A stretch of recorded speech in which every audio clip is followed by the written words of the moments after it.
तो दोस्तों आज है हमारा डे 2 और डे 2 के दिन मार्केट जब यहाँ पे कुछ थोड़ा बहुत ऊपर गई, ठीक है, लगाया, मैंने ट्रेड लिया था।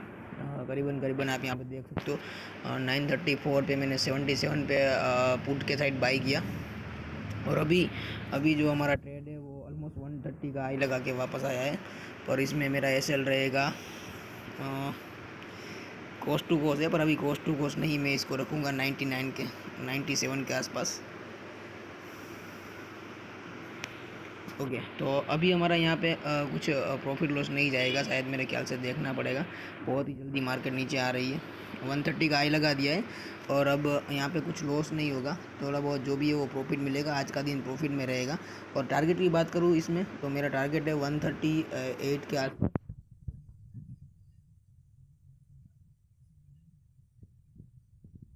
बने रहते हैं इस ट्रेड में। क्या होगा, यहाँ तो हमारा टीएसएल हिट होगा, यहाँ पे तो टारगेट मिलेगा।